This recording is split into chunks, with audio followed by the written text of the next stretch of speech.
नमस्कार। आप सभी मीडिया के भाइयों को मेरा नमस्कार, राय मेरे साहब। सभी श्रोताओं को मेरा नमस्कार, प्रणाम, राम राम। बरवाड़ा की जनता को मेरा विशेष तौर पे प्रणाम, राम राम, नमस्कार। राय साहब, थोड़े दिन पहले आपने जैसे जेजेपी की नीतियों को से खफा होके और जेजेपी को अलविदा कह दिया था। जी। क्या उसके बाद अभी आप ऐसा सुनने में आया कि आपने कांग्रेस को ज्वाइन किया है? ऐसी कैसी उनको नीतियों को देख के आपने उनको कांग्रेस को ज्वाइन किया? आपने ठीक सुना है। परसों दिनांक 5 जुलाई को मैं साथियों के साथ दिल्ली गया था। वहाँ दीपेंद्र सिंह जी की कोठी पर प्रेस कॉन्फ्रेंस थी और प्रदेश कांग्रेस के अध्यक्ष चौधरी उदयवान जी थे, मौजूद थे, और चौधरी भूपेंद्र सिंह हुड्डा वहाँ मौजूद थे, और जिला के प्रभारी जयप्रकाश भी मौजूद थे। तो उन सब की उपस्थिति में साथियों के साथ मैंने परसों कांग्रेस ज्वाइन कर लिया। वैसे तो मैं 31-32 साल पहले भी शुरू से कांग्रेस में ही रहा हूँ।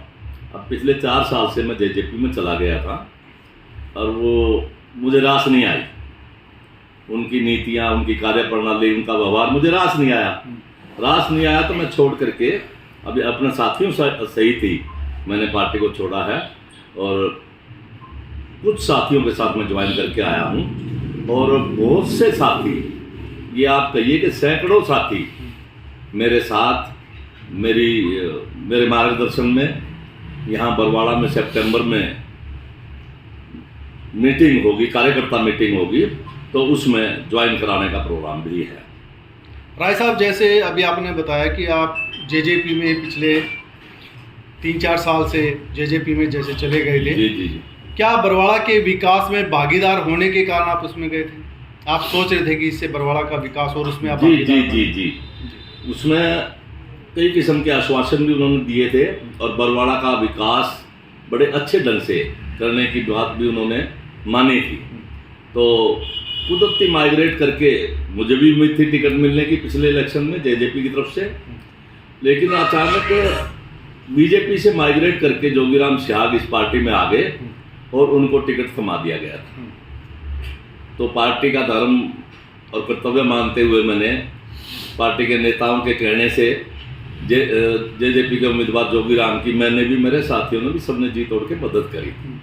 जनता ने और हमने सब ने मिलकर उनको जिताया। परंतु बढ़ने के बाद वो भी मनमानी करने लगे। हमारी राय उनको कभी अच्छी नहीं लगी और ना हमसे पूछने का तो कुछ सवाल ही नहीं।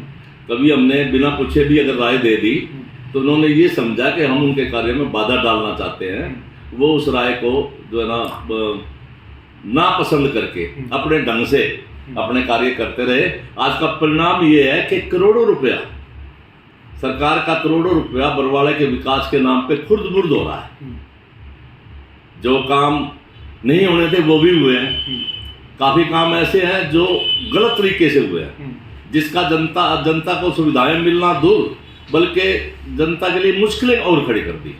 जैसे कि अननेसेसरी लेवल ऊंचे उठा दिए, अननेसेसरी नाले बना दिए, अननेसेसरी और कई कार्य कर दिए जिनका जनता को कोई भी लाभ नहीं है। तो इस सारी दुर्दशा को देखते हुए मन बड़ा खफा हुआ। मेरे साथियों ने भी, मैंने भी, सबने राय करके हमने आला नेताओं को, जेजेपी के शीर्ष नेताओं को भी इस बात की जानकारी दी, लेकिन उनकी तरफ से कोई सुनाई नहीं हुई, अनसुना कर दिया गया। कार्यकर्ताओं के, आम जनता के कुछ छोटे मोटे काम थे, उनके बारे में भी उनको कहा गया, एमएलए महोदय को भी कहा गया, लेकिन कोई सुनाई नहीं हुई। हर बात को अनसुना कर दिया गया। लेकिन हम इस हालात में कब तक उसमें पड़े रहे, इसलिए हमने उस पार्टी को छोड़ना उचित समझा, हमने छोड़ दिया।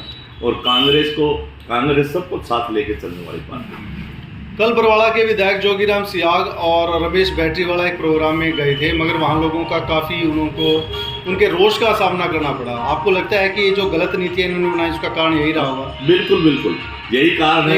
ये गलत तरीके से मेरा बिल्कुल सही, गलत नीतियों के कारण, गलत प्लानिंग के कारण, गलत कार्य करने के तरीके के कारण आज पूरा बरवाड़ा दुखी है। आप जाके देखिए, तकरीबन अधिकतर वार्डों में सीवर का पानी भरा पड़ा है, बदबू आ रही है, सड़ा हुआ पानी में लोगों में बीमारियां फैल रही हैं। जैसे कल आप बता रहे थे 8 वार्ड में वो सड़क का उद्घाटन करने गए, कोई जरूरत नहीं थी अभी उस सड़क को पाड़ने की, पहले मेन रोड का काम ठीक करते।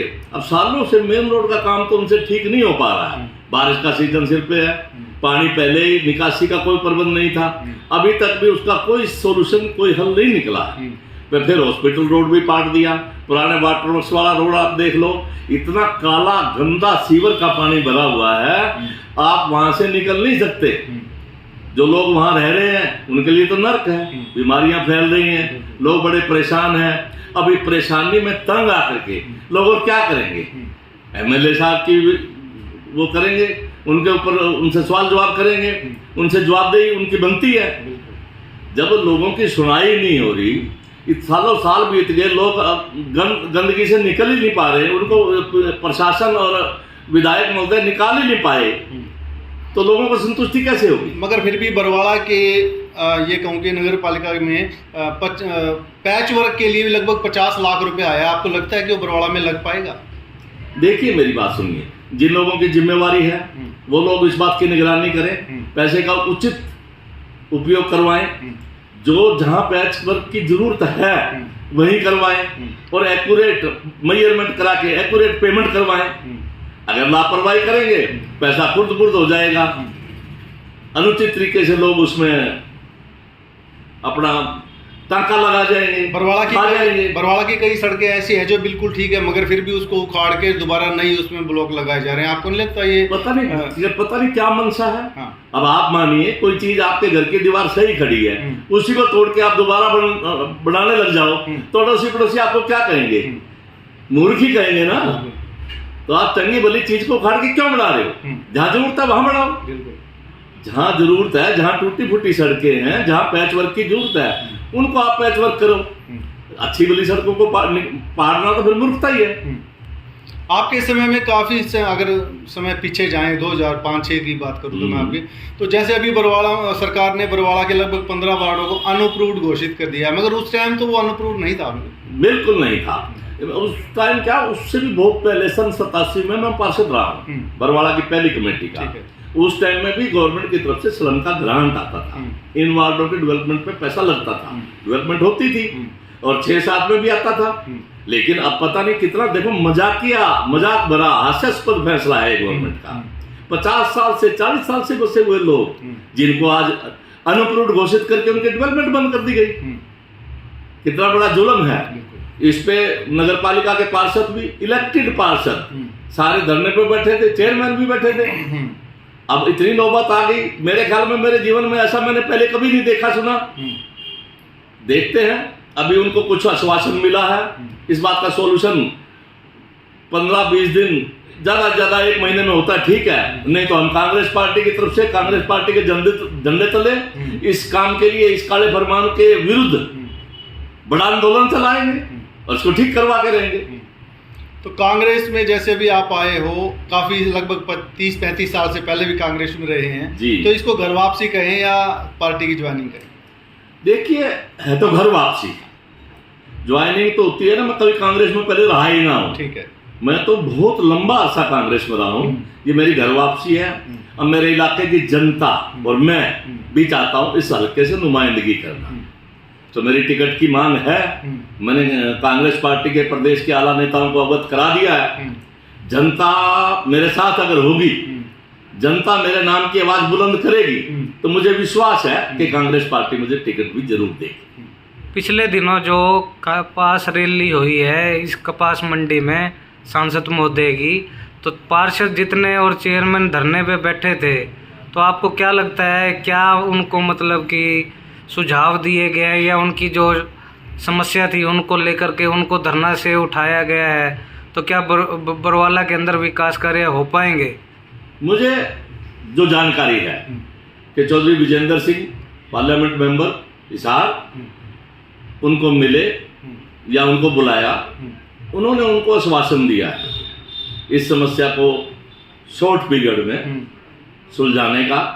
ये अनअप्रूव्ड का जो ऑर्डर है इसको खारिज करा के अप्रूव्ड कराने का और डेवलपमेंट कार्य शुरू रखने का और आगे भी कराने का।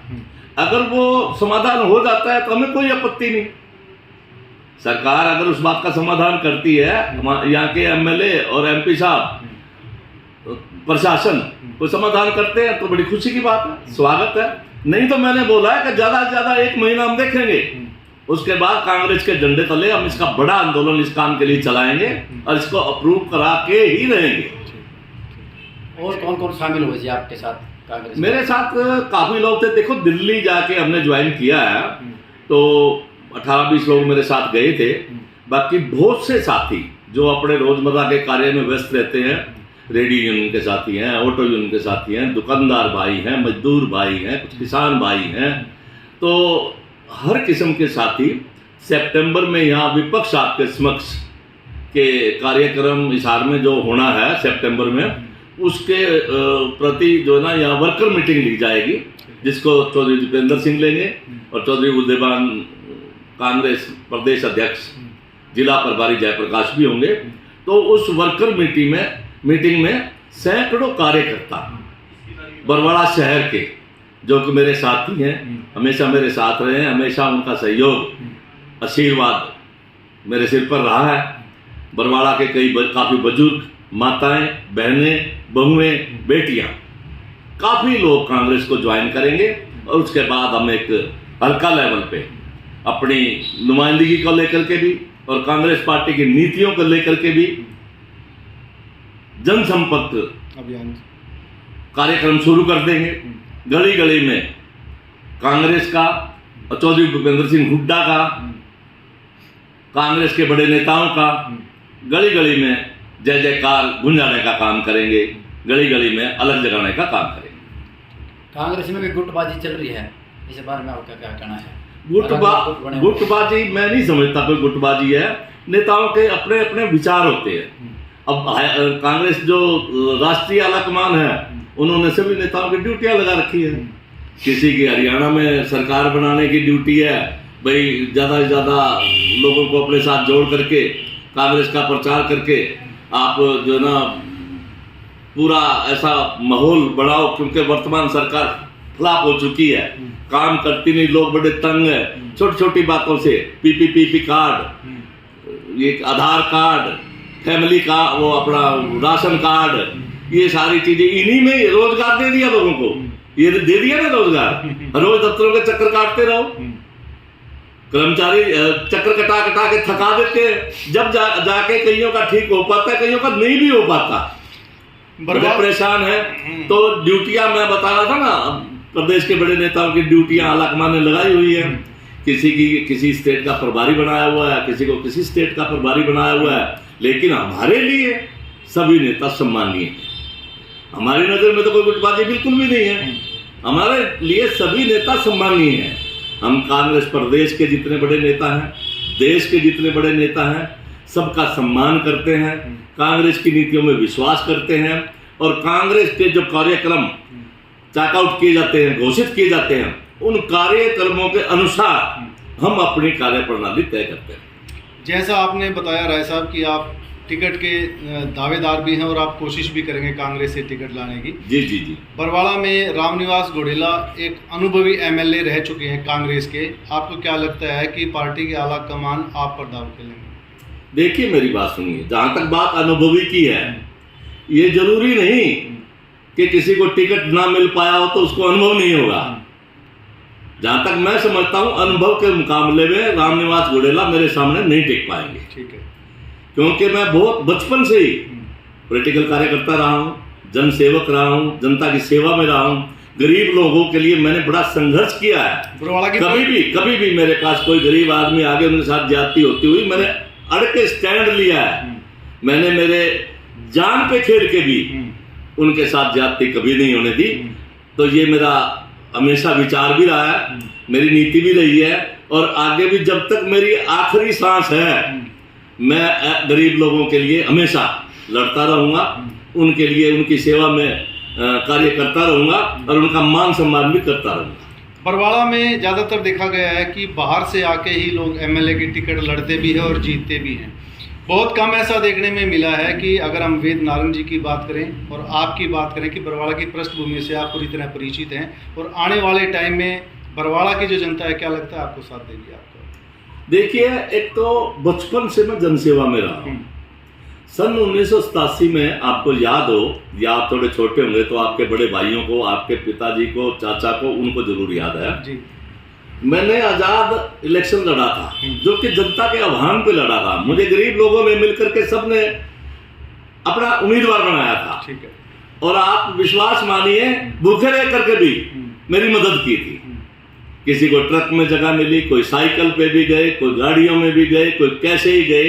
पूरे हलके में मेरा उन्होंने इतना प्रचार किया था कि जग्गी भाई के नाम से मेरी पॉपुलरिटी पूरे इलाके में, पूरे हलके में हो गई।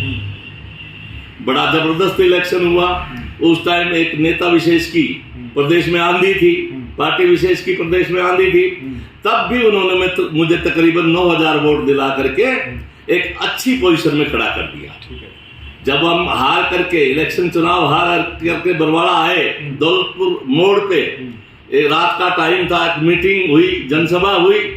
उसमें लोगों ने मुझे वायदा किया, जग्गी भाई आप हौसला मत हारना, आपको हम एमएलए जरूर बनाएंगे, विधानसभा में जरूर भेजेंगे।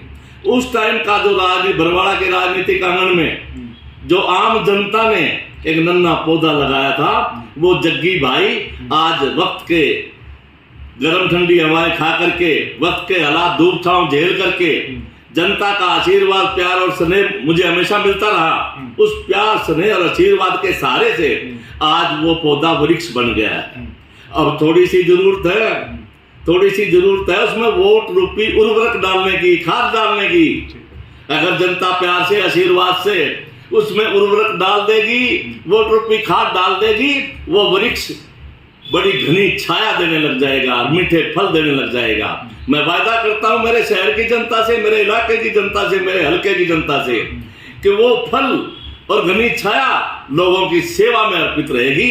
ये मेरा आपसे, सभी हलके की जनता से वादा है। मुझ पे भरोसा रखें, मैं भरोसे पे 100% खरा उतरूंगा। ये जगदीश राय की जुबान है। धन्यवाद आपका, बहुत बहुत धन्यवाद। Subscribe now and press the bell icon. Never miss an update.